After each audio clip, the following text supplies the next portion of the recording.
Welcome to the Spawn Chunks, episode number 193 for Monday, May 16th, 2022. My name is Johnny, but the internet knows me as Pixel Riffs, and joining me as always is a slightly smoked Joel Duggan. Hi, Joel. just on a little of the smoky side. I need to trim my beard this summer because otherwise I'm going to smell like barbecue the entire summer. There are worse things to smell of. This is true. If you would like to hear Johnny and I talk about barbecue and Elden Ring for almost 20 minutes, then you should check out the rendered distance. That's the extended conversation that we have every week. You can get access at patreon.com/thespawnchunks. This week is our chunk mail dispenser episode, so that means that in lieu of a main discussion later in the show, we're just going to kind of go through as many emails as we have time for. That's a milestone goal unlocked by Patreon, actually. And patrons can also look forward to the May Minecraft Hangout later on in the Discord this month. Looking at this week's news, something tells me that the main discussion is also going to be a bit in the news, so stay tuned for that. But in the meantime, we'd like to start off with something a bit lighter and what we're doing in our Minecraft worlds this week. So I know you've been working on the Citadel. How is the Wharf going? Wharf is done, and I'm excited that it is done. It came together quickly. I mean, it still took several streams. 8, I think, in total, but that's me. I never do anything quickly in Minecraft. Because why would you? Anyway, I really am happy with the way it came together. A lot of it was like this slow burn of like getting all the forms right, making sure the tower's in the right position, choosing main block choices and colors, and then going in through and doing like details. And so the whole thing was done in even passes. So I didn't take one building through to being finished until the very, very end, when I started adding like texture details, all the little like, trapdoors and lanterns and lights and things that you kind of do in order to bring a building together.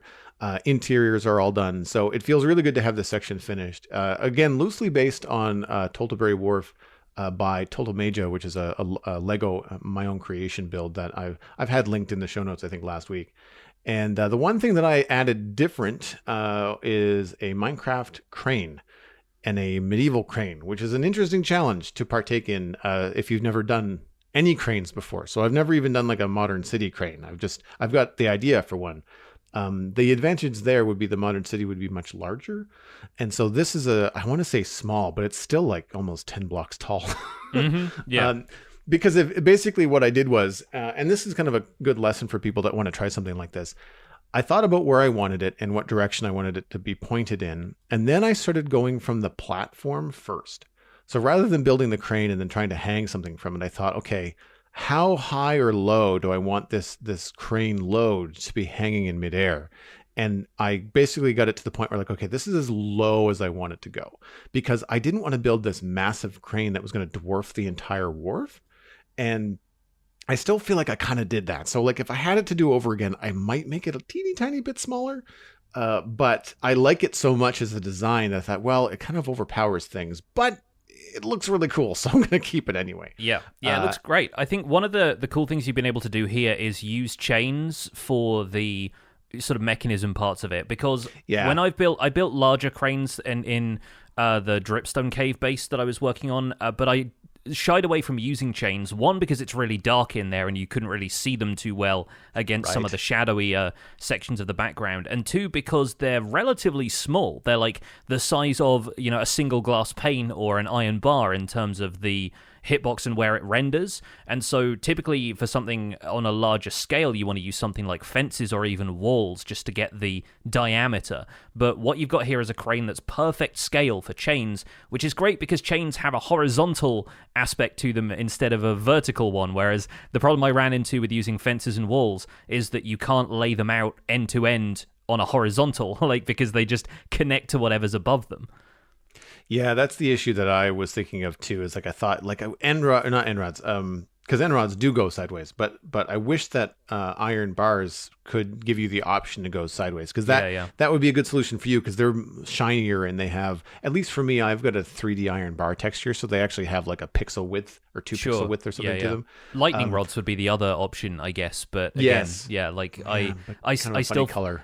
Yeah, they're a funny color, and I still find that the bulb on the end of a lightning rod makes itself too obvious in a way. Like, I guess you could kind of explain it away as like, this feels like a link in a chain or something like that, or some kind of like rivet that's holding the whole thing together, but it still feels too obviously like a lightning rod to me, and it doesn't seem like the kind of thing that would be used for that. But I'm sure that people have used them as details that I wouldn't give it a second glance if I had built it myself. But who knows? There's definitely a lot of options out there, but I think the chain looks fantastic. Thanks, man. Yeah, I had a lot of fun with this. A lot of iteration. It took a full stream, full 3.5 hours to do the crane from start to finish, because I didn't plan it out in creative. I did look up a couple of quick images ahead of time just to kind of have like, what would be the technology in a medieval crane if they even had one. And essentially all it is basically, it's the same as like a trebuchet. Like you've got a big counterweight on one side, basically rocks on a platform, and then the other side is like whatever you can do. And I tried to steal an idea that I got from one of your videos this week, which was, in this area, I'm trying to have more stuff around that's more refined than raw materials. So less like rocks and logs and more like, planks and crates and bricks and things that have been touched by the human hand that are then goods being transferred back and forth. And I have been doing a lot of log piles. I saw you do plank piles, and I thought, I'll let everybody know that it was Pix's idea, but I'm stealing this for my wharf. Problem is, where I wanted to put the planks, the planks go the wrong direction. So you have to so it doesn't work. They look like a bunch of short planks. They look like a bunch of fence posts, like all laid flat and stacked on top of each other. So I couldn't quite use it here, but somewhere in this world, I will steal that really nice idea. Instead, I've got a pile of polished granite, which also works nicely as like a refined stone that's been brought in. So really I guess the crux of all of this is that it's a much bigger build than I anticipated. And I'm happy with it. I find that I was spending a lot of time from the river looking at it, trying to get it to look right. I think that's because that's where a lot of the photo references are in terms of the Lego build that I was using as inspiration. There are a lot of like wharf side photos. And as it turns out, I think I've kind of overpowered the details, and I'm glad I didn't spend hours and hours and hours trying to add like a lot of detail to the towers in the background, because the crane completely covers them. It's a much better view the other way around now. So coming from the town square, going down through the entrance of the wharf, the towers are more prominent. I've got like some greenery and stuff on the square side of the builds. And then the archway previously was used to frame some of the buildings up on the hill. You can also quite see the crane nicely framed through that, which wasn't planned. That was kind of a happy accident. So overall, everything kind of came together. The only thing I'm still struggling with is the small stone bridge that kind of goes over the canal. It's okay. Like, I like the shape of it, but it just doesn't feel special enough, and it tends to get lost with everything else that's going on.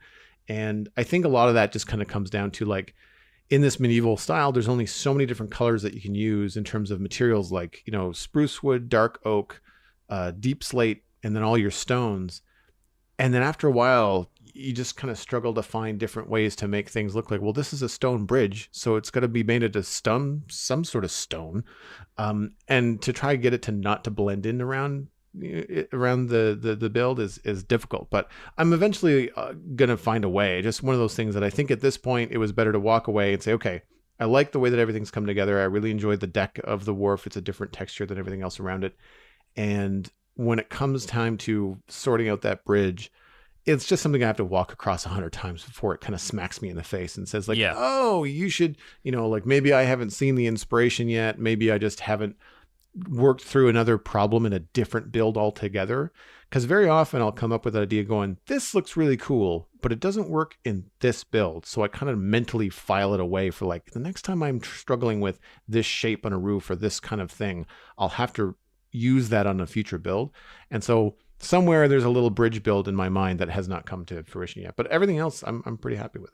Honestly, like, you're saying you're going to have to walk over it 100 times before it occurs to you. And if you don't walk over it 100 times, then it's probably not worth going back and detailing it properly. That's true, too. If it's the kind of thing that's just out of sight, out of mind, you might honestly be better cutting your losses and moving on to whatever else instead of stalling for a couple more streams or so, just trying to figure out by trial and error what works well for this bridge. I'm honestly starting to get that way myself with some of this stuff, where I want everything to feel so complete, but then I think, like, how many times am I actually going to see this? And that's what led me to designing the elements of my base the way I've been doing this week, where I'm still working on this dripstone cave. I've left it in this default dripstone cave state for a while, where there's stalagmites all over the floor, and I was worried removing those was going to remove half the atmosphere of the cave.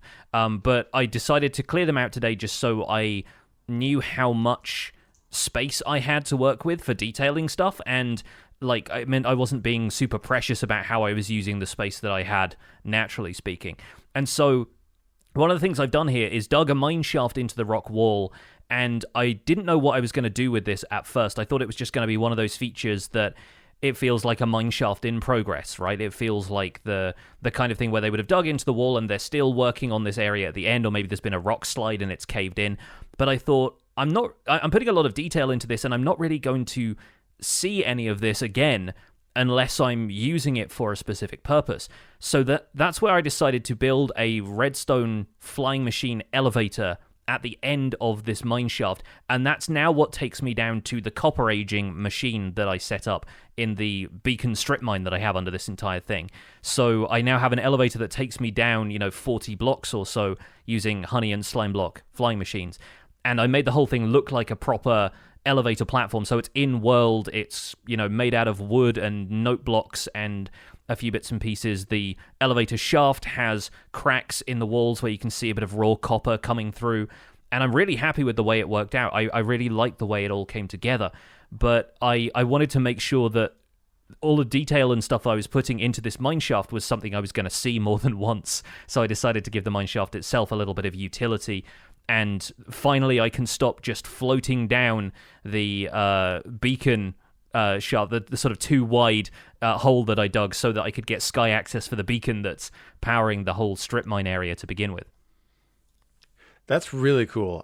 I really enjoy putting functional things like that into big builds, especially in a kind of vertical traversal. Like, it feels kind of like it's fine. We have a light trail, like we can all just kind of either float down or zip up, and depending on how good you are with rockets and your light trail, you might not bash your face against the ceiling. But I like that about the modern city build, where we added bubble elevators and just kind of like built it into the lore that bubble elevators are just kind of like how these people in Minecraft City get around. I don't know how they stay dry, but this is how they get around. Yeah. And I love the idea of like having like the chain and like all that kind of like functionality built into like the look of the thing. So it's not just like a fancy redstone elevator, because they're not super fast, right? So like if you're going to use one, it's going to take some time to go down. You might as well have it be pretty, right? Yeah, absolutely. Like, you want to be able to look at some stuff. And if it was all the way down to, like, the lowest possible level of the world, if it was, a 128 block high elevator, I might have reconsidered, because yes, it is very slow. Yeah. But I think it's a long enough elevator ride that you sort of get time to take in some of the detail, but it doesn't just bore you. Like, by the time you're thinking, oh, this is taking longer than I expected, it's reached the bottom of it. And so you're not left waiting around for super long. I've used it a couple of times since on streams and stuff like that, when I've been working on more detail and widening out the area around the copper machines so that I can, get more detail in there. And yeah, using it feels natural now. Like, it feels like a fun part of the world instead of an annoyance where I think, oh, I should probably have just put in a bubble column or a elytra passage up to, the opening for the cave. I think it's nice having details like this in the world. It's probably the upper limit of how big I would want to make it, though. So potentially, if I do stuff like this in future, it's going to be smaller, or if I can swing it faster. But that might need a little bit of a redesign of these flying machines to make them work a little quicker, because they are a little slow. I think the use of barrels around the edges for tracks, using the straps and the barrels to look like guides for the elevator, and the chain going through the middle is just brilliant. Like it's grindstones. Yeah. Sorry, I say chain. It looks like a chain, but it's grindstones. Yeah. But the fact that it, rather than having like this impossibility of being able to move all of those, you've just got the chain of grindstones with a hole in the middle of your platform. Yeah. Right? As though it's being winched up through the center, because you don't see any of the slime or honey when you're standing on it. And I think it really came from the brainstorming process of like, what can I line this elevator shaft with so the elevator isn't just suspended in midair, because it can fly under its own steam, of course, but like what will go alongside this stuff that won't be pulled around by the honey and the slime. Right. And of course, in Java Edition, with no movable tile entities, anything with an inventory or really an interface, like if you look at grindstones, for example, they're another perfect one. Like, they're not going to be moved around because the game doesn't allow for it. But having barrels up the sides did give it a look of, sure, I can, imagine those being tracks that the thing, or maybe even just like a couple of wooden supports that this machine has just scraped two lines into, like the kind of the tram lines that you get at the side of a road where all of the heavy goods vehicles drive, it can feel a little bit like it's been carved out or like it's been guided down by tracks like that. And that kind of justifies the fact that the whole thing doesn't feel quite as rickety as it would otherwise if you're looking at an actual elevator platform, arranged with chains and made out of wood. So I confess I'm an episode behind. I haven't watched this come together live yet. But one thing I did really like about the cave adjustments has been actually bringing the things in that you were talking about in the render distance in the pre-show about environment design. And I love what you're doing with the process of designing the mines. Yeah, like working with sightlines and stuff. Like mine shafts are really good for that, because your average abandoned mine shaft in Minecraft, the ones that pre-generate, are a series of straight corridors. And while obviously you can hide turns and stuff like that in a straight line, it always feels kind of boring.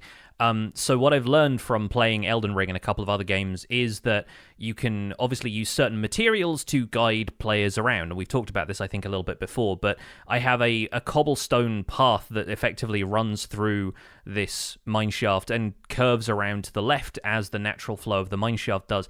And then off to the right here and there, you can either signpost the fact that there are little alcoves and stuff to explore by having the cobblestone path run up towards those. And so players might take that option and head over there and be assumed that like the environment is directing them that way if they want to follow the cobblestone path on the floor. But then if you block off another alcove further down so that it's not visible from the entrance, you don't get a sight line to it until you're standing right there, and then you don't have the cobblestone path leading to it, that feels like the player has now discovered that on their own.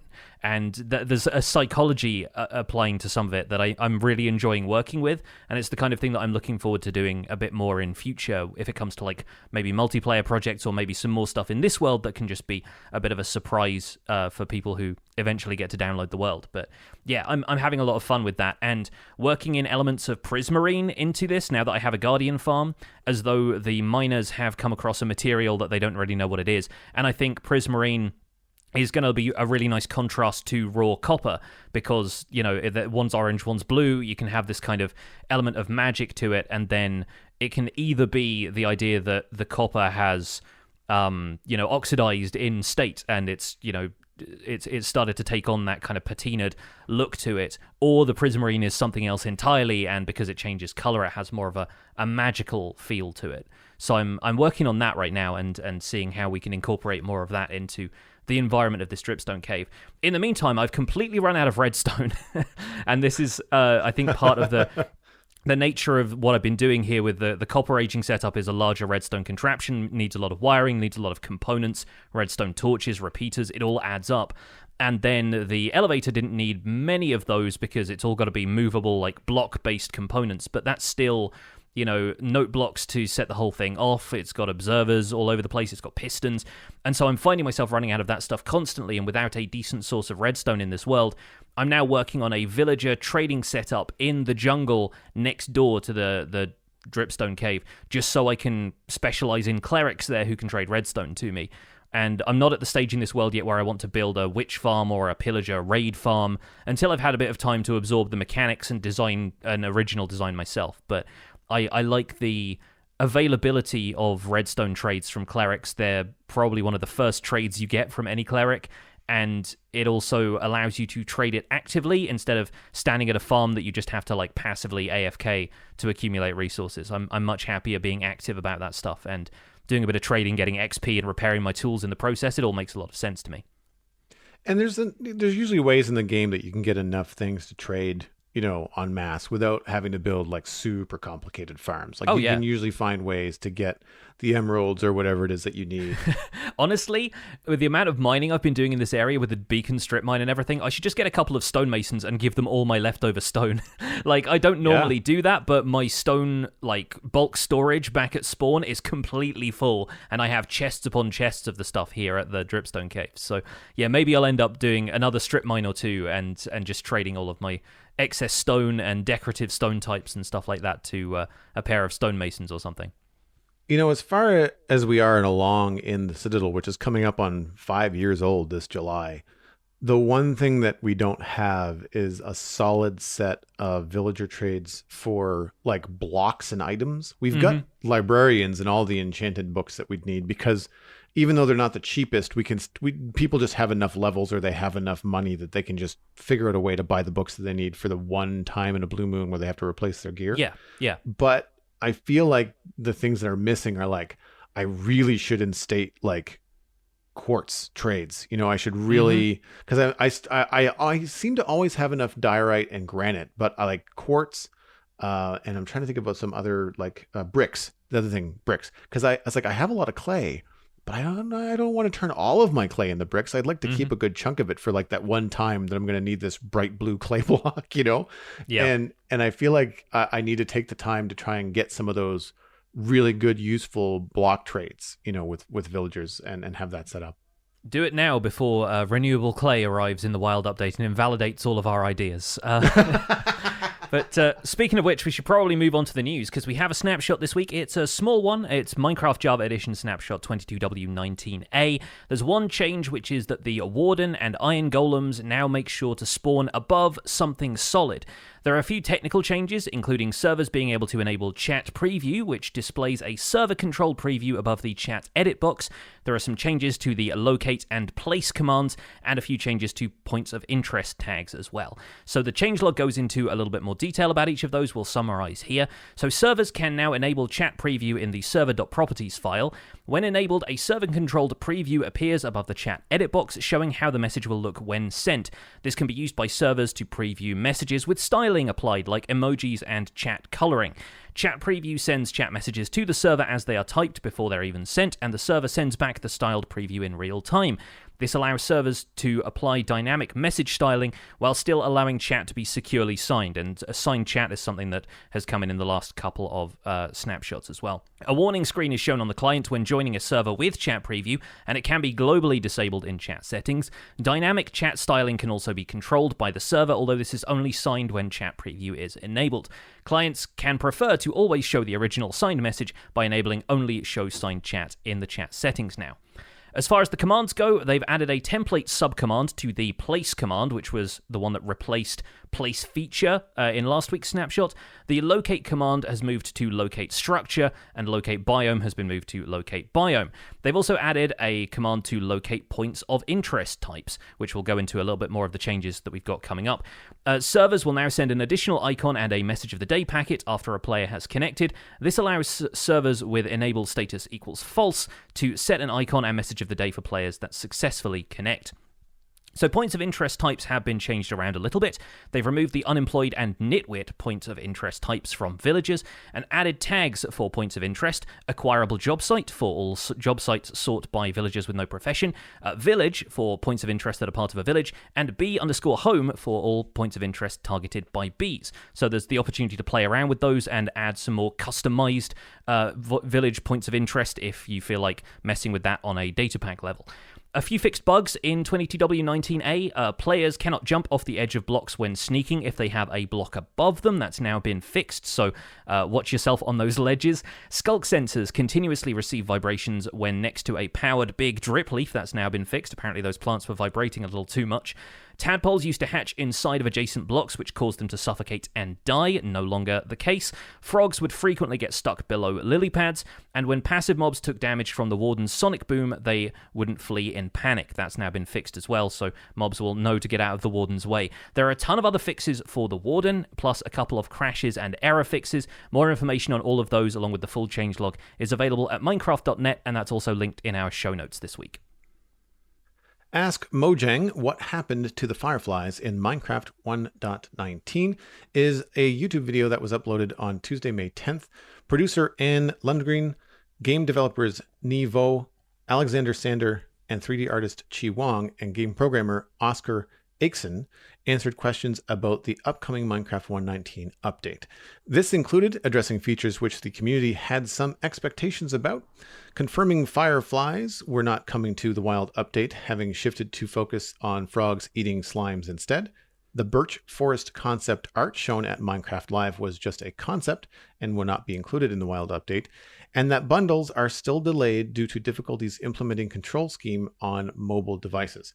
There was also some information about the origins of the allay, confirming the goat horn will be in the wild update, and the role of community feedback in changing the color of mangrove wood to the new deeper red. So there's not really a whole lot to say about the snapshot. I think it's pretty safe to say that we're in the tweaks, balancing, and bug fixes phase of the wild update. And so I think the focus of this discussion really is going to be on the YouTube video and the subsequent community reaction, or at least the community reaction that was building when it was becoming abundantly clear that fireflies were no longer in the wild update and that birch forests weren't part of any of the recent snapshots, and it looked like the snapshots were finishing up, so a lot of people were a little bit confused. And so Mojang has published an Ask Mojang video about that, and the community reaction has been negative, I'd say, mostly. There's obviously a few people out there who kind of take everything in their stride, and we're going to do our best to remain relatively neutral here about this stuff on the podcast, because while we have our own opinions about this kind of stuff, I think it's worth discussing just for the sake of this being a Minecraft community podcast and looking at the community reaction with a bit more of a level head. So the way I see it, there are a few layers to the situation. There are people in the community who are disappointed that this update hasn't really lived up to the ideas it was trying to sell. At Minecraft Live, we were hearing about some of the changes they wanted to make to the world, being making the world more immersive, and I think a lot of the stuff that is no longer part of this update was really the side of things that players thought was going to be focused on that immersive world experience, right? So there's a lot of people now saying that the name Wild Update doesn't feel like the right name for it now, since it's largely concerned with a cave environment and the Deep Dark, and obviously that's a huge part of the experience, but doesn't necessarily have the wilderness feel that overworld biomes give people. And then the new type of swamp biome, being mangrove swamps, and while obviously those are fantastic and we've got a whole new wood type coming there, the problem I think most people are having is that regular swamps have largely been left alone. You've got frogs spawning there, and that's kind of it. And while I don't think people expected swamps to completely change over to mangrove biomes, I expect people were looking for more of a happy medium between the two. So the name seemed to be overreaching what eventually came of the Wild Update. And so I think that's a valid criticism. Would you agree? Do you think the Wild Update isn't quite the right name for the update now? Yes. No, I would agree with that. And it's something that I've always felt was a little bit off from the get-go. I didn't really vocalize it much because, again, like when I first heard the Wild Update, back in Minecraft Live, I mean, there's always a chance that the name of it could change in, the 9 months between, October and June when it eventually is potentially coming out. I mean, generally when you see it in like a color graphic, it's usually the way that the name ends up going. But I agree. And what I felt, though, from the initial announcement of the Wild Update back in Minecraft Live is that it was more of this is the direction we're going. Yeah. Rather than this is all happening in one update. Because when you think, okay, well, they're going to update some swamps and give us a new wood, and they're updating, a new underground environment, because we have those now. Like now that 118 was on its way and we knew what was coming in 118 in terms of like cave biomes, they could add a new cave biome in 119 with the Deep Dark, which is essentially what it is. And for me, I feel like it's it does have that all-encompassing feel. I just didn't assume that it was all going to happen in one update. Because when you think, okay, well, they're showing some Birch concept art, they're showing what's some in-game stuff, development stuff for mangrove trees and mangrove swamps. But your brain immediately goes to like, there are biomes in the game that have been around and virtually unchanged since the game came out. So like, does the taiga forest get an update? Does, a flower forest? What about a dark oak forest? Like, do they get like little facelifts as part of the wild update eventually? And that's why I thought that, and agree with you, that the wild update is a little bit too broad maybe. And it's funny that you mentioned taiga forests, because the taiga update that we voted for as part of a biome vote a while ago, all that delivered was campfires, berry bushes, and foxes. And that was as a smaller part of the Village and Pillage update as it eventually was. But at that point, Bedrock, I think, was still even playing catch-up and didn't get the taiga changes until a later kind of sub-iteration of Village and Pillage. So it feels like this time around they're doing more as far as what the community wanted from an update to swamps. And the swamps aren't arriving here as a result of a biome vote. They were a runner-up of a previous biome vote, and now Mojang is actually taking those ideas and adding them to the game. So yeah, there's a lot more nuance to this than I think the community was expecting. And like you, I kind of got the impression that this is a direction they want the game to go in, and not an overall vision for the wild update on its own. Yeah, I don't anticipate whatever happens after the wild update to be like totally different. I expect it to be kind of along the same lines. Perhaps this is a total guess, focusing on another biome or another aspect of exploration and the wilderness and something like that. I feel like they have more that they would like to accomplish than just mangrove swamps. That's my gut feeling. And some of this might sound a little bit nitpicky. I think it just might make for a better kind of conversation back and forth. But I kind of want them to remove the word update from the updates, because I think it's kind of implied that the next, version number of Minecraft is an update to the game. And I think it might allow them to be more accurate and perhaps even a little bit more creative if they wanted to be with the names of these updates. Like, you could just call 119 Mangrove Swamps. And if that was all that was coming in it, obviously if the Deep Dark, is part of that, then you might have to come up with something a little bit more creative. But if the Deep Dark was the only thing happening in an update, which would be fine, you could just call it, Minecraft 1.20, the Deep Dark, and everybody could kind of know what was going on. Mm-hmm. And I think that, as we mentioned, the wild update kind of leaves a lot of speculation room. Yeah, it's a very, very open theme for the update. Yeah. Whereas if you say this is, the Mangrove Swamp update, people are not going to be thinking about birch forests. Like, they're thinking that's probably not coming right now, because that's not at all what the name suggests, right? Yeah, absolutely. And on the subject of birch forests, I think there was a lot of assumption made about what the feature entailed purely from a single piece of concept art. And I think that's the side of this that I understand less, is people having waited this long and having seen a lot of in-game, screenshots and footage of all of the stuff that was coming to Mangrove Swamps, and having voted for the LA and seen the LA come up through development as it's been developed for the wild update, and people then still assuming Birch Forest was somehow going to be sprung on them.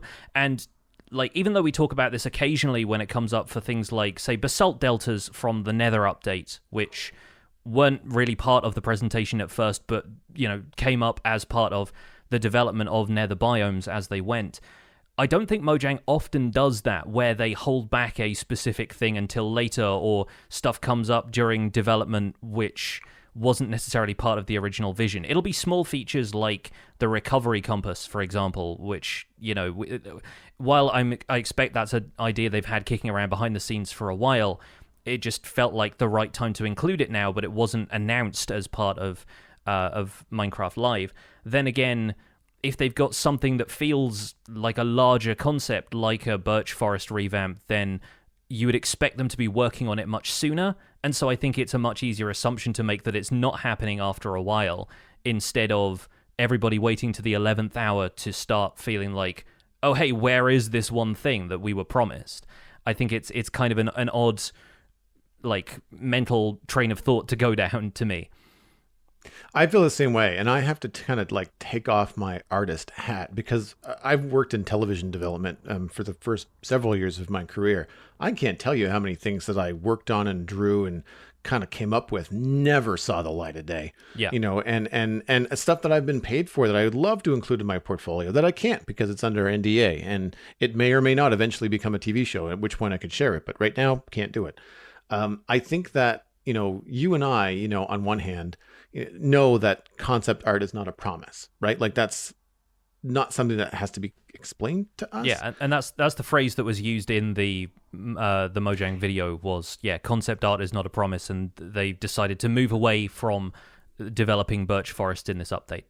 And I quoted that on purpose. Thank you for clarifying that. And because for me, I almost, and this is, again, I'm not criticizing the video. It's how I read it. I kind of took a little bit of offense to it. It's like, of course it's not a promise. Like, I get it. This feels kind of condescending, but seeing how the community has been reacting, I feel like Mojang has to be this clear and almost blunt in how they're explaining, like, look, just because we share this stuff with you doesn't mean that it's always going to be in the game. There's a lot of reasons and a lot of turning pieces, moving cogs that determine whether something is going to be in the game. I mean, it could be for time constraints. It could be for just maybe it just doesn't work out like fireflies. They found, what they feel is a better solution with frogs eating slimes. And I think it's also a fine solution. I like fireflies, but I also like the fact that frog eats slimes. We get frog lights out of it. Mm-hmm. So like there's a lot of stuff in there that's kind of a give and take. The one thing that I find doesn't happen as often as I feel like it should is that Mojang doesn't always read the room, air quotes, before sharing potential plans. Most of the Minecraft community, from what I see and what as you've just mentioned, makes assumptions. And it's not an irregular thing. It seems to be a pretty consistent thing that happens. And so I want to be careful in saying that I'm not laying this at the feet of Mojang, but we live in a world where the internet has a fairly short attention span, not taking the time to always read and listen to what's being actually said. And the big one, this is the big one, is misinformation that gets circulated and eventually assumed to be true.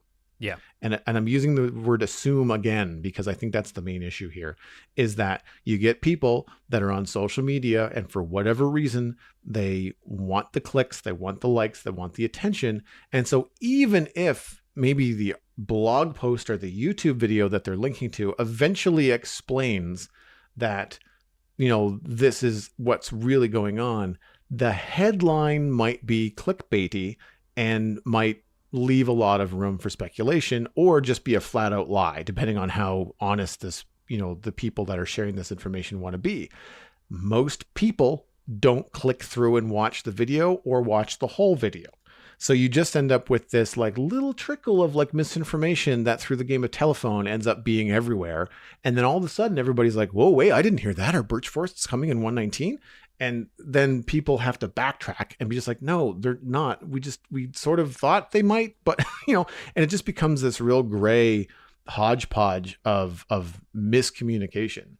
And yeah, I think it's unfortunate because it means that Mojang just has to be a lot more blunt as opposed to a lot more fun when sharing ideas, because the internet at large, and I want to be careful not to like focus on any one group, but just as a huge community across the planet, they tend to take things and run with them. That's just the world that we live in. Yeah, absolutely. And I think recently this has started to fuel a bit of speculation from both the community and, more informally, the developers. Like, a couple of them have shared their thoughts about this on Twitter, about what this actually means for future communications.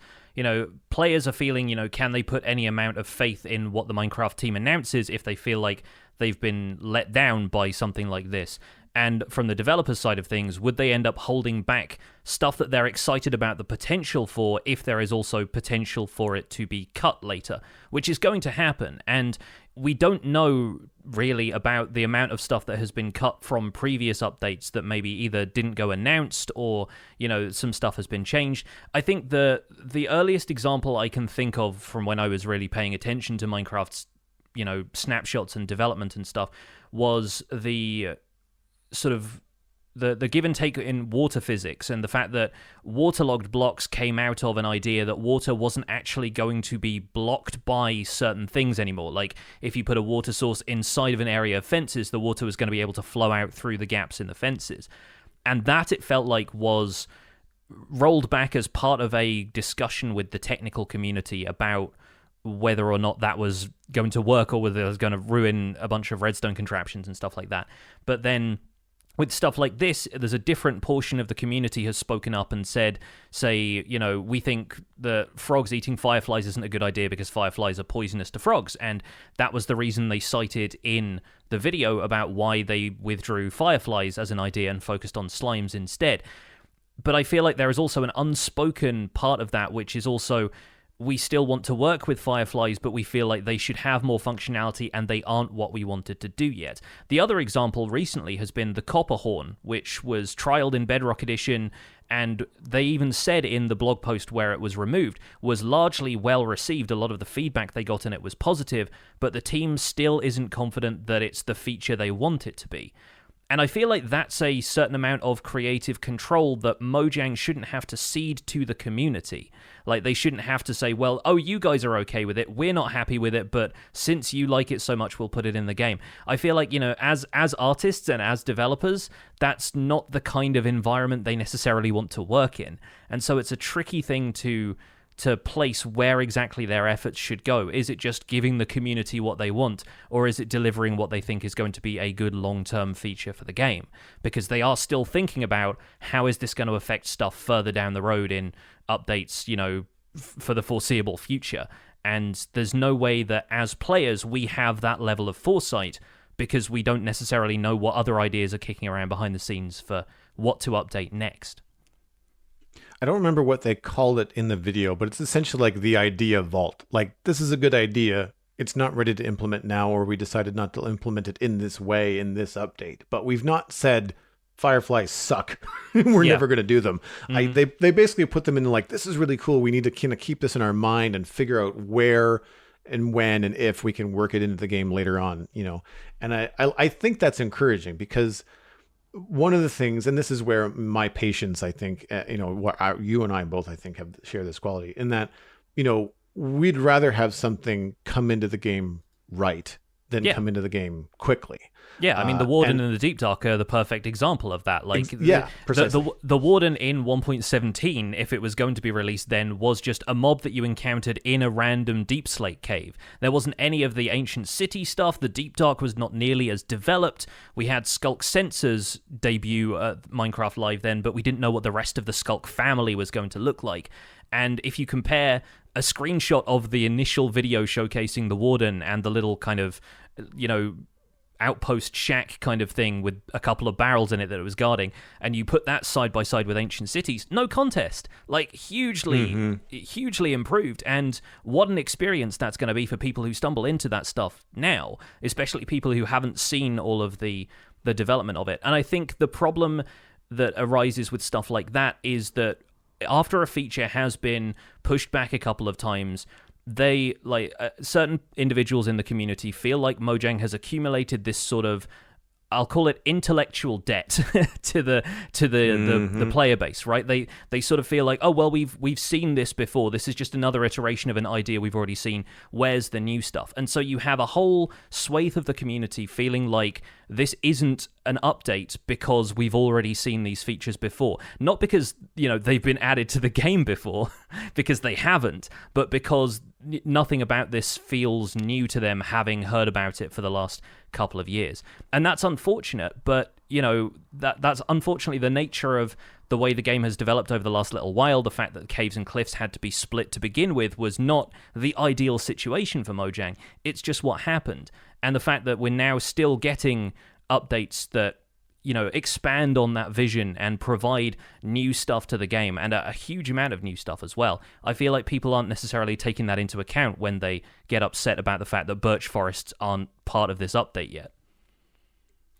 I feel that we're probably going to see, maybe not right away, but if this continues to be a point of contest between the community and the developers, I feel like we're going to see Mojang roll back the amount of stuff that they share, specifically if it's really early concept phase. I mean, they can put asterisks, this may or may not be in the game, this is only a test version, we are making no promises, in every article and Twitter post they can. And there are still people that will not get that or retain that information. So I don't envy the developers in that standpoint. Do you think we're going to have that rollback? Like, do you think we're going to have more of a, this is something so far along that we're basically seeing iterations in snapshots instead of innovations in snapshots? I think they're going to be a lot more cautious about it. And I think the difficult part of all of this is the fact that they've still, in a sense, committed to doing an annual event like Minecraft Live where people expect them to announce something big. And so the pressure is there from their own side of, we need to have something big to show players, something big to announce every year. And at the pace they're going, they're having updates every 6 months, basically, it feels like, assuming that the wild update is coming sometime in the next couple of months. Like, it does feel like maybe if that scaled back to one update a year, then maybe they could fit the entirety of their vision into Minecraft Live and be more confident that that was the kind of thing that players were going to be able to play with at the end of it.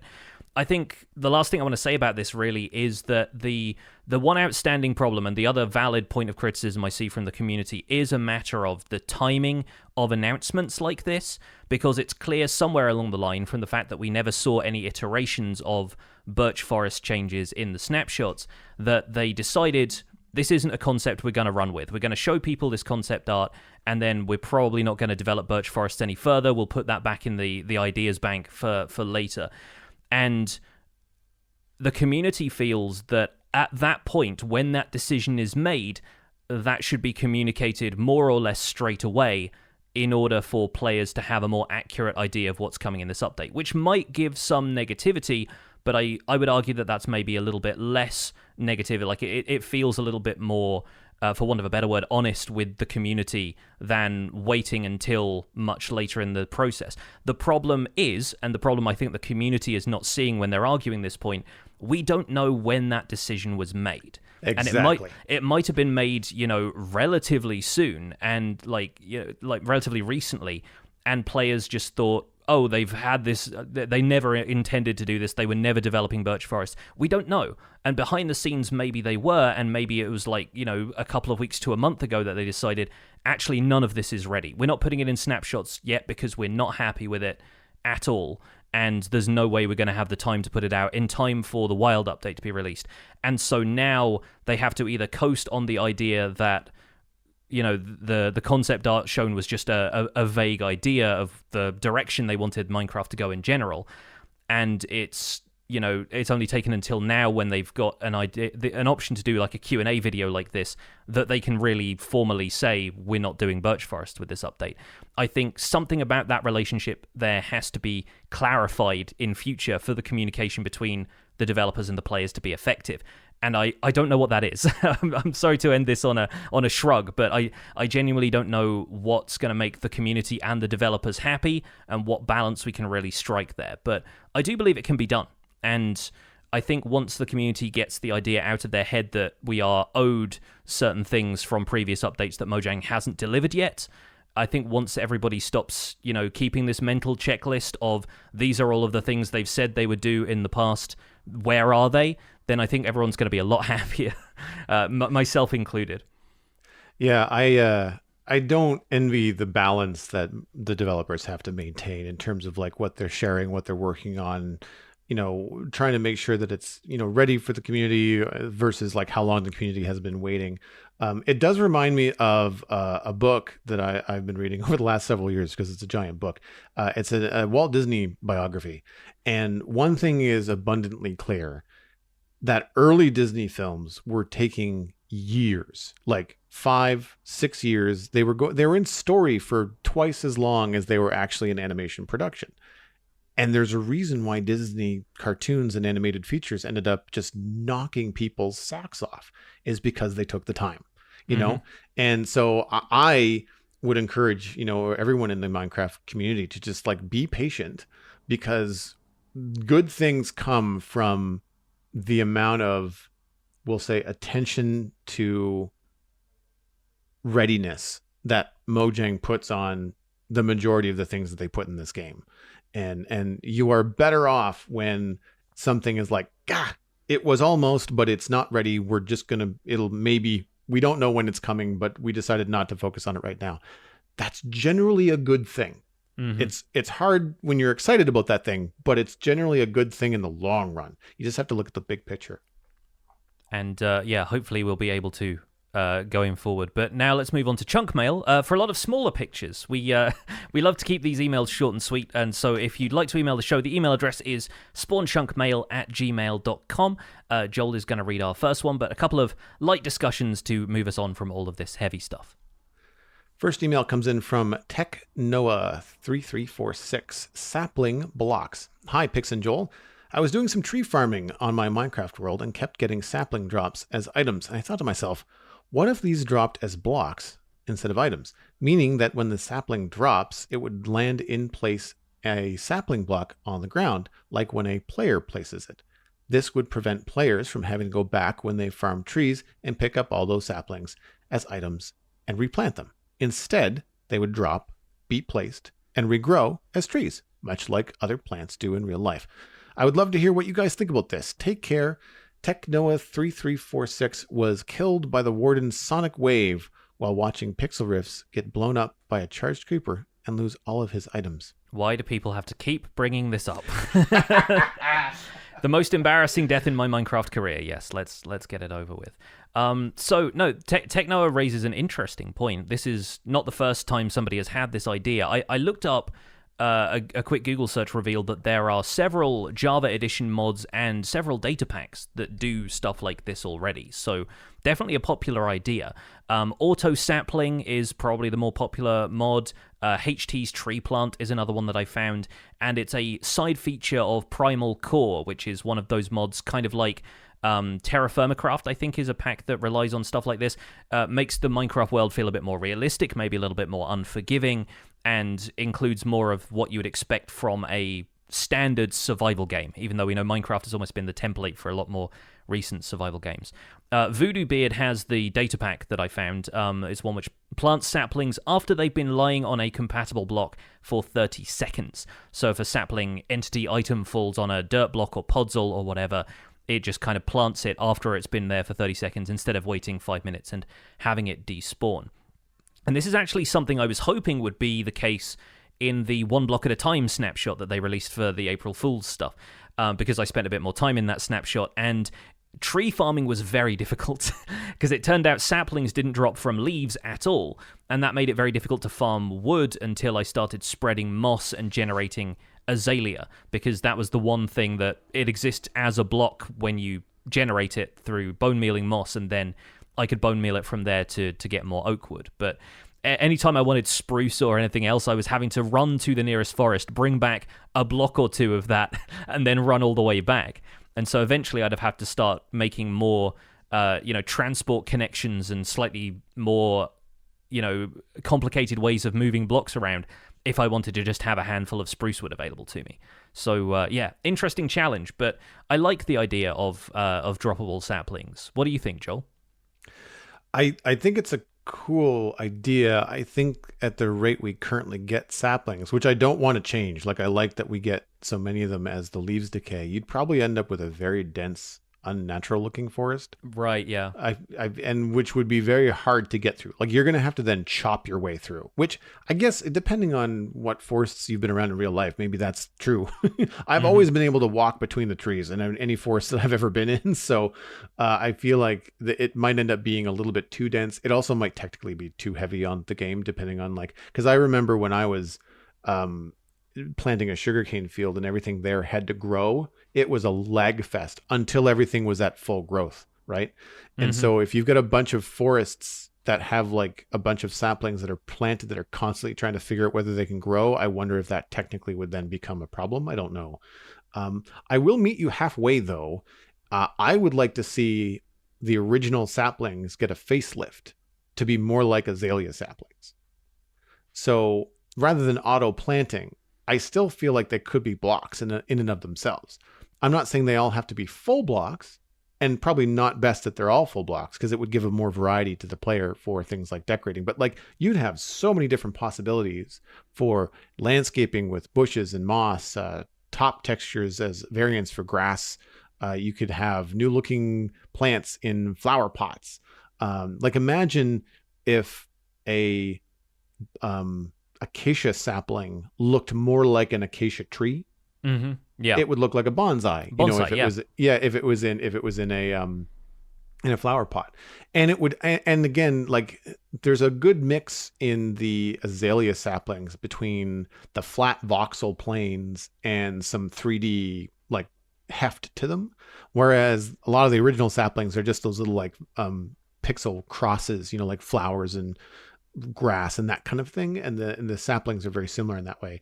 And I feel like you could have like a lot of different cool like bottoms to bushes and just different looking plants and different things, not to mention that there could be some other technical uses for these kind of things at those various heights. Now they're probably all going to be still washed away by water, but you've got things like different eye level heights, different vision blocking, different heights for different blocks have proven very useful for technical players. I feel like that could be really interesting.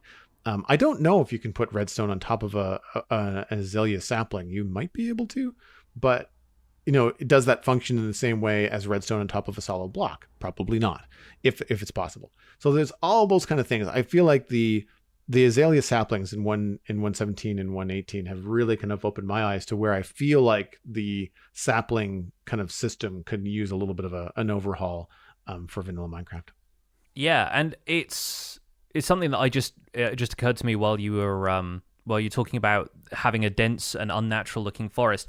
I feel like the opposite would be true of dark oak, because like imagine the luck you would have to have for dark oak saplings to drop and plant themselves in a 2x2. Like you would you'd need a 1-block variant of dark oak for that to really be a possibility, because otherwise you'd chop the whole thing down and they'd form, maybe like a grid pattern or something. You might get 1 or 2 that regrow, but realistically you're not looking at that many dark oaks having the right conditions to regrow.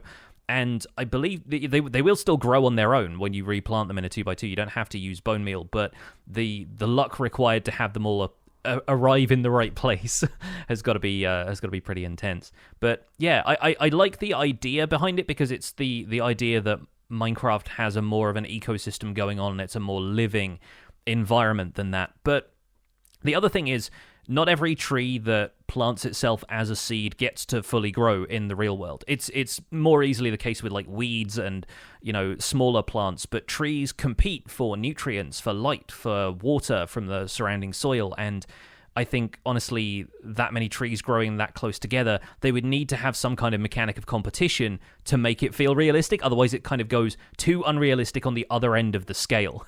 Suddenly, you have trees planting themselves and thriving where they shouldn't really be able to. So it's a fine balance, as with everything in nature. This next email comes in from Mark Z. Kid, or Mark's Kid, I guess. The subject is easier slime proofing. Hey Pix and Joel, I've always found it really annoying to slime-proof an area since slimes ignore light levels in slime chunks.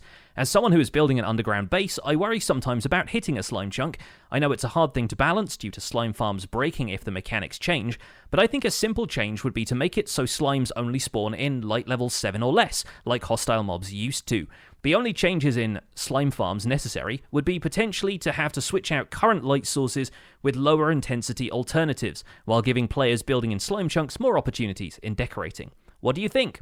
Mark's Kid died of laughter when he saw pixel riffs bouncing around, imitating a slime, which, yes, is something I did. Why is everybody sign off roasting me this week? What is it with our email correspondents decide to have a go at me? It's because it's my birthday tomorrow, isn't it? I bet it is.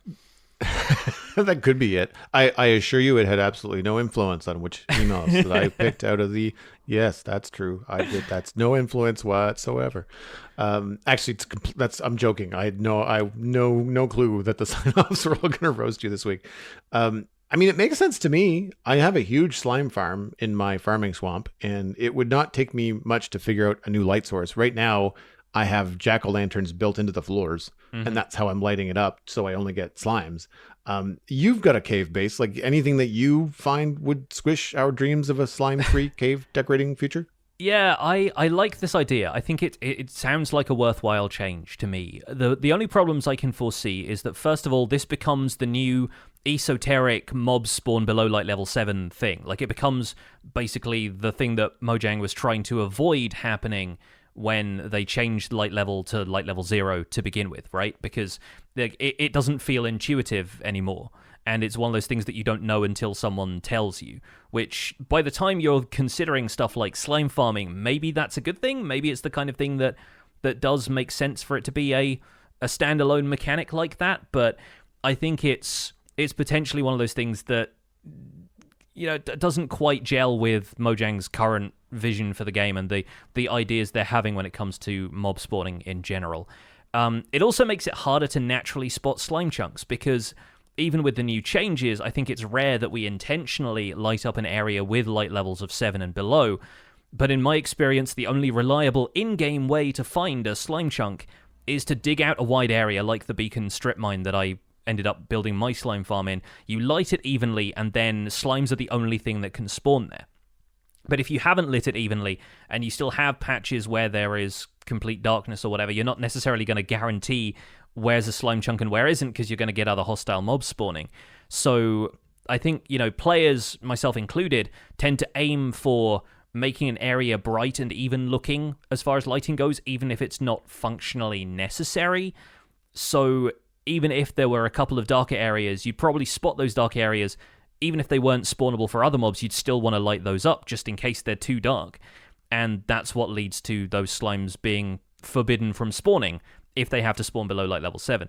So I like the idea. I think it's overall headed in the right direction, and it could be a good way of preventing the issue of slimes completely overtaking cave bases, which is obviously more of a factor now that everybody is interested in building cave bases. But honestly, yeah, I still think there are other ways you can get around stuff like that. In my areas, I'm slabbing off a large area of the stuff that I know a slime chunk is around here somewhere, and I don't want it to be. So there's still options there. It's just, like you say, the decorating opportunities are a little bit less diverse if you have to make sure that everything is made out of spawn-proof blocks and whatnot. Yeah, that's my fear if I wanted to do something big, like a Moria-inspired, dwarven cave situation. Then you kind of think like, well, chances are I'm going to be coming across a couple of slime chunks in this area, and if I do, like, how do I handle it? What are the sacrifices that I have to make in that case? And I've not built anything that large and vast underground aside from an actual slime farm.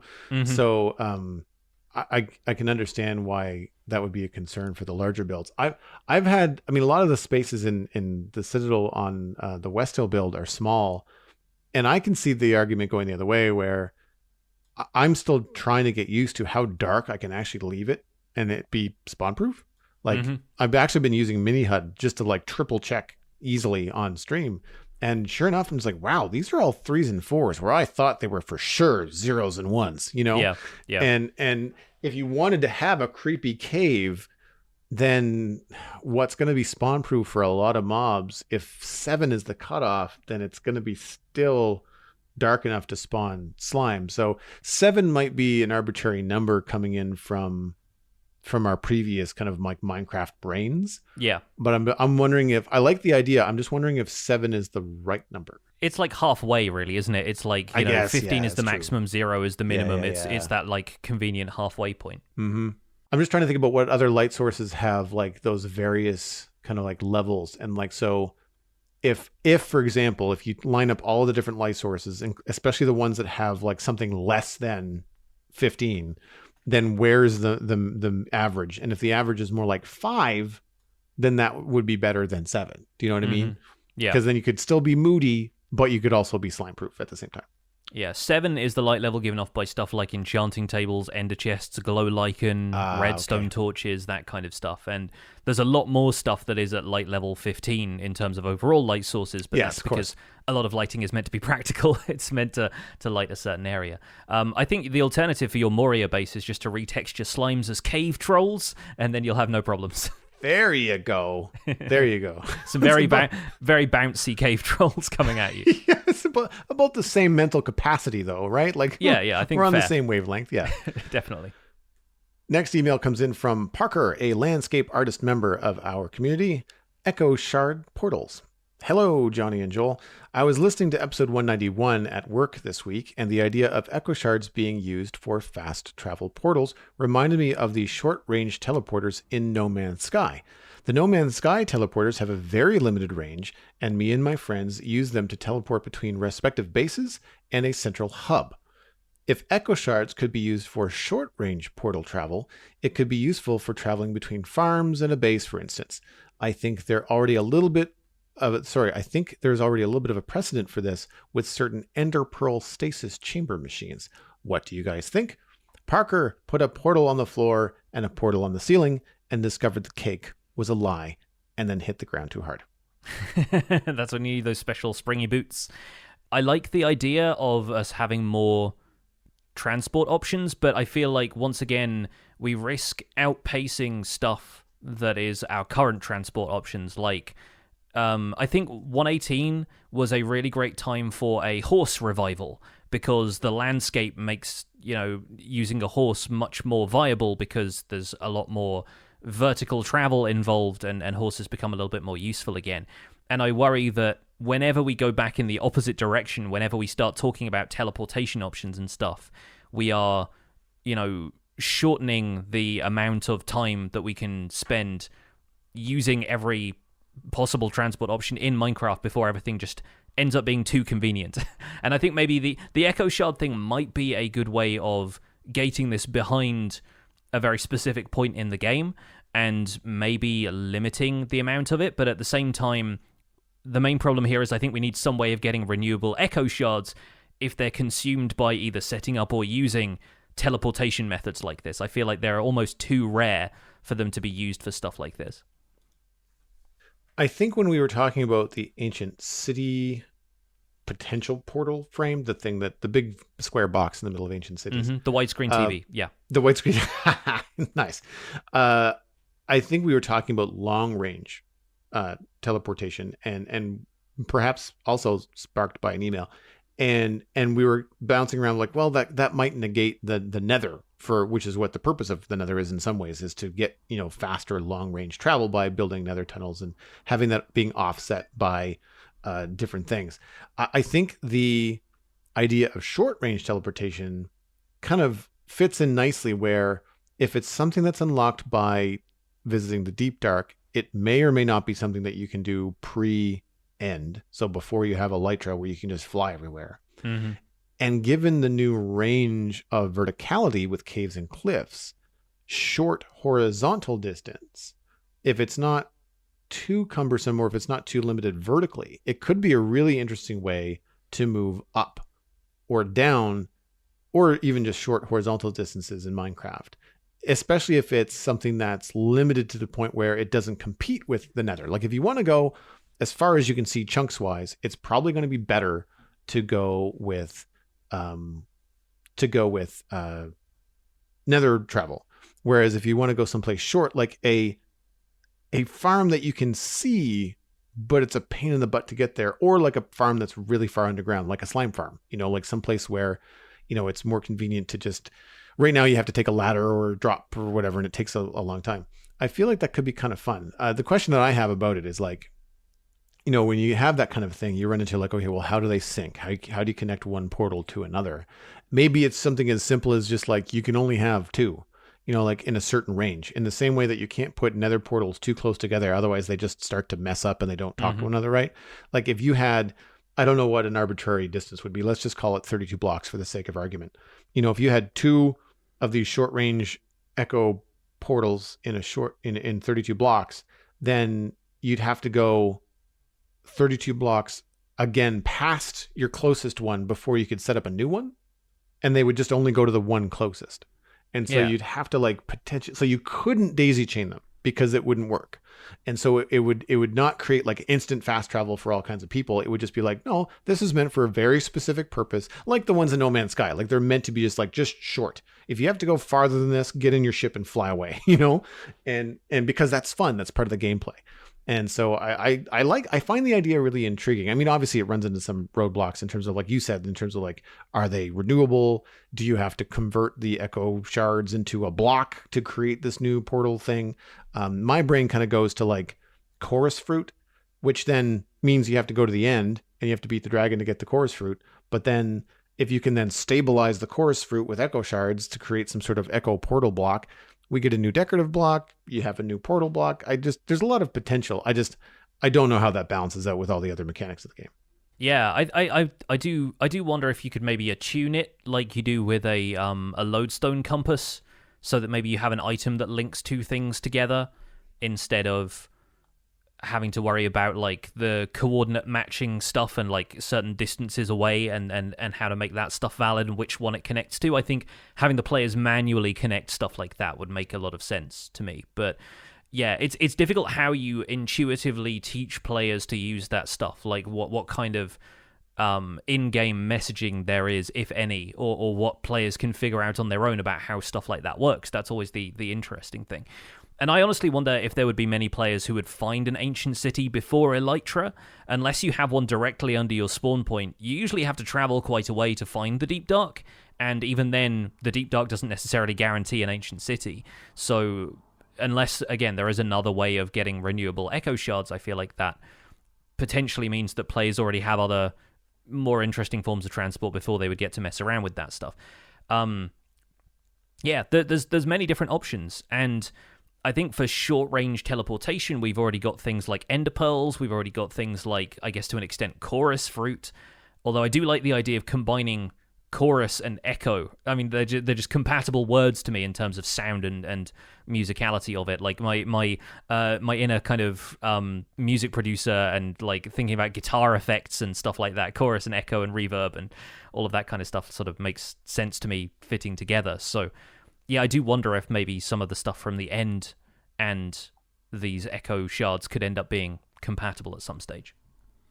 This next email comes in from JD with the subject of a Warden Warranted shield, because we had to include at least one of the Warden ideas that people have been emailing in. Hi, Joel and Pix. I was listening to episode 189, and a listener mailed in a proposition that they would like to have an echo sword that could avoid the sonic boom attack. You guys made the point this would entice a player to kill the Warden, and I agree with you that this shouldn't be a priority. I was thinking about something you said some episodes ago about combining echo shards with tools. What if we could combine an echo shard with a shield? A normal shield would do nothing against the sonic attack, but maybe the echo shield could absorb the attack, making sure you stay put instead of being blown away, or it could reflect the attack and maybe stun the Warden for a bit. What are your thoughts on this? Would it be a good defense, or would it lead to players attacking the Warden in between sonic booms and absorbing them with the shield again, enticing them to kill the Warden? Love the podcast. Thanks for the email, JD. I wanted to share this because it's one of the few suggestions that we received that did not focus on just getting a more powerful thing to kill the Warden. Or make it easier to kill the Warden. I like the fact that it was stunning the Warden. So it's still kind of keeping the Warden game mechanic going in the game, but kind of giving you a moment to like maybe catch your breath and just like regroup your brain, figure out what your next step is going to be. Yeah. I'd like to add that I think if you reflect the sonic stun to the Warden, I think the Warden should be invulnerable for a short period. So while the Warden is stunned, you can't then just move in for the kill, but you're safe, and so is the Warden. So you've just kind of paused the drama for now, as opposed to giving yourself like a insta-gib, opening to just like, well, this is the mechanic. I just repeat this until the Warden is dead. And I think that might be a better way, or just a little bit of an addition on top of what I think is a pretty good idea. And the question that I had is like, if the Echo Shield proposed by JD reflects the sonic attack, does that then make noise that triggers other skulk sensors? Like, are you just asking for more Wardens to show up? If that's this, like, I don't know how that works. Because from what I can tell from any gameplay that I've watched of kind of trying to sneak around in the deep dark, like everything you do tends to set off the skulk sensors, and I can't imagine reflecting a giant sonic attack is going to be a quiet affair. They did mention that one of the options would be to absorb it, but then that would then not. I think the idea in the email was if you absorb the sonic attack, then you just survive it. That then doesn't stun the Warden. You have to reflect it in order to stun the Warden. So pick one. You don't get both. Like the functionalities were kind of like suggested separately, I find in the email. But an interesting idea for sure. Yeah, this sort of answers one of the questions I have about the Warden as an experience now, and it's something that I haven't really delved into in Snapshots, even though I probably could, because I want to save a bit of it for the actual full release. But part of me wonders, once you've aggroed the Warden, if you're unlucky enough to do that, what are the situations in which you can get away? Because the Warden can keep up with you if you're running in an open area. I think the only advantage you have is that you're not as tall as the Warden, but it can fit into a 1 block wide gap. It's just 3 blocks tall, like Enderman and Iron Golems and so forth. So I kind of think there's not really that many ways, maybe a well-placed Ender Pearl throw or something like that. There aren't many ways to avoid the Warden just catching up to you, and I don't know how long it stays angry at the player for after that point, and presumably you can get far enough away and it might despawn or something. But I do wonder what the player still has in their toolkit once the Warden is aggressive towards them, and I think this could be a potential solution. I mean, it's a little too late, I think, to be included in the Wild update, but maybe for the future. I also like the idea of it giving us another type of shield, because shields right now are the one of the things in the game that only has one type of shield, where in terms of the other tools we have 6. So I think it's kind of a cool idea, at least to give us a bit more variety in the shield department. And I sort of wonder if the Echo Shield would just become your main shield, or if maybe it would make it less weak against attacks that weren't Sonic Burst related. Like, would it be better at defending against more magical things? Could it even maybe block Guardian lasers? But then it would be a harder thing to use against stuff like, it wouldn't block all of the damage from creeper explosions, for example. Like, there could be some interesting give and take there if it was implemented as another tier of shield, which is something we don't have in the game right now.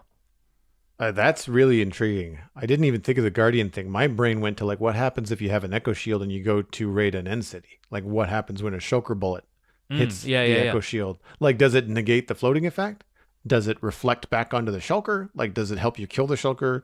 I love the Guardian idea. That would be really fun. Yeah, because right now, I mean, having just drained an ocean monument, I know this very well. There is no way of blocking Guardian lasers. You have to either rush them so that they run away, or you get behind a block.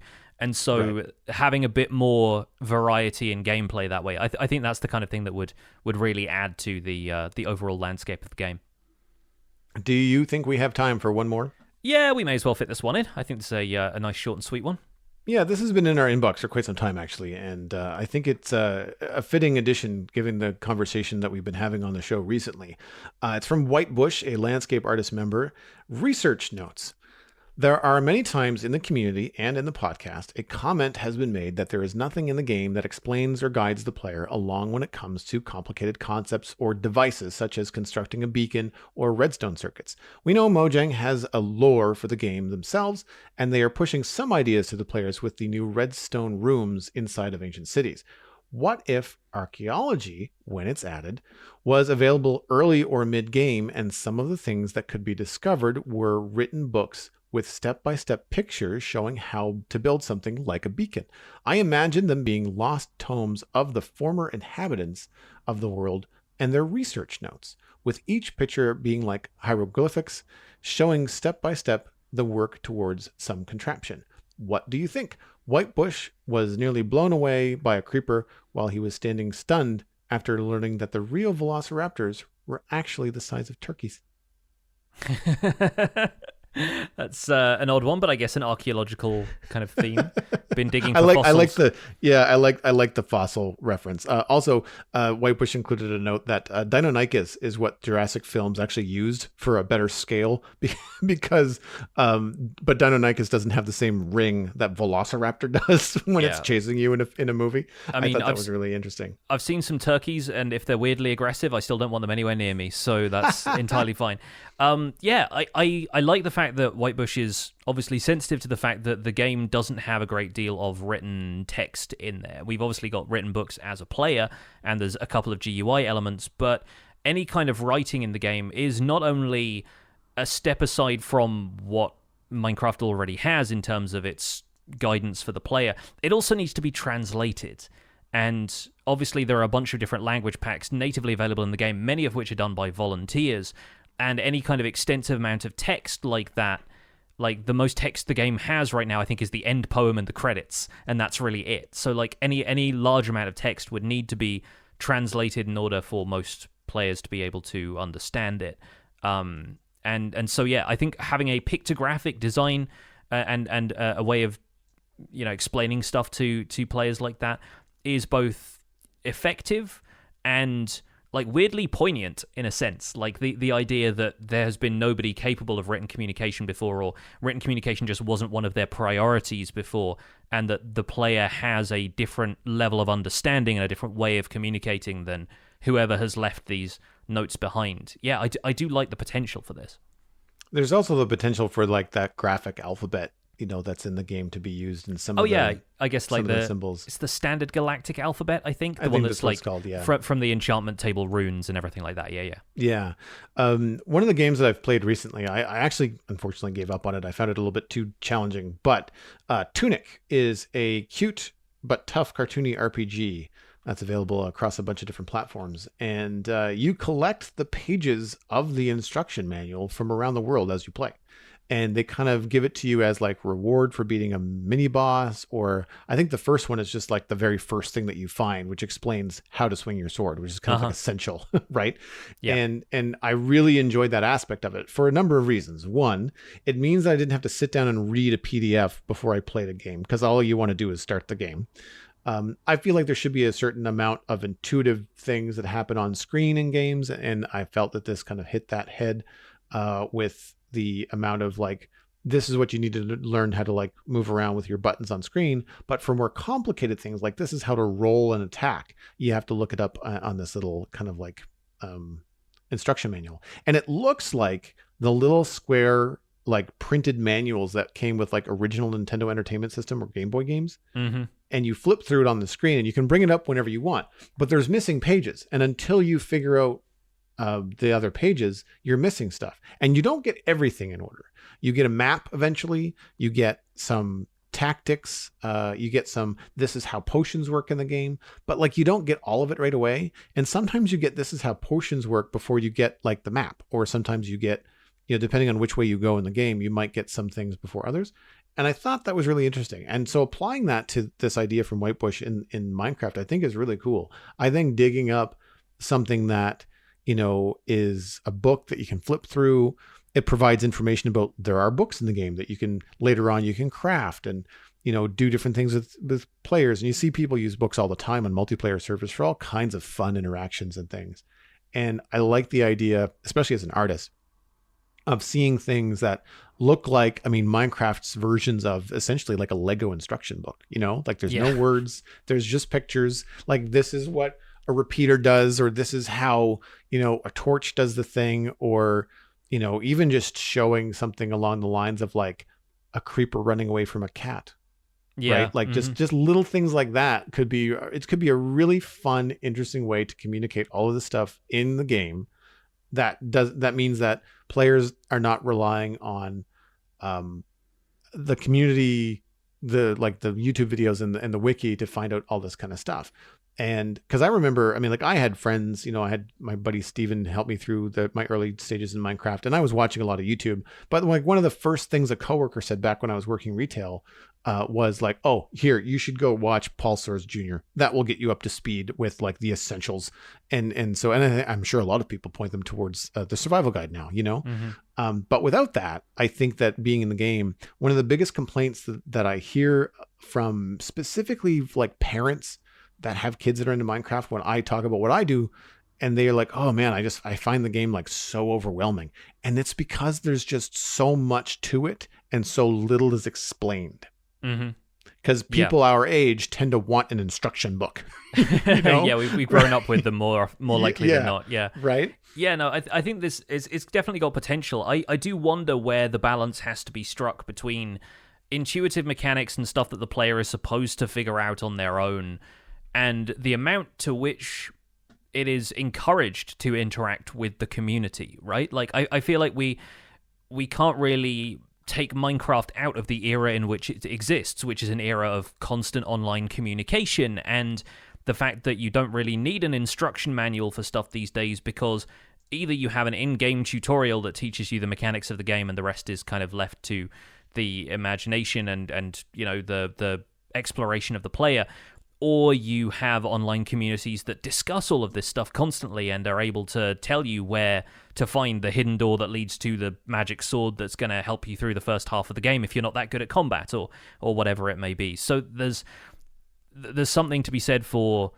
it still having that element of community interaction. But for people who don't want that, for people who want to go in, as some people have done, completely unspoiled for Minecraft, it would be a very interesting way of incorporating stuff like that in the game. At least show that poor Japanese player, Piropito, how to use an enchantment table. Because apparently, at the time of this recording at least, he still doesn't know how enchanting tables and bookshelves interact.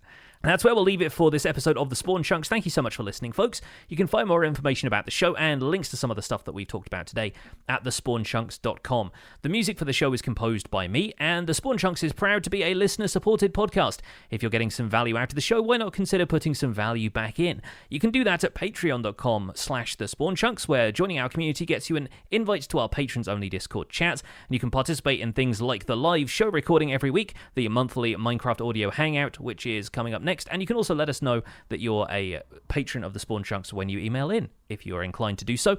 We're currently at 342 patrons, which is up 3 from last week. Thank you so much to the 3 of you who've hopped on board.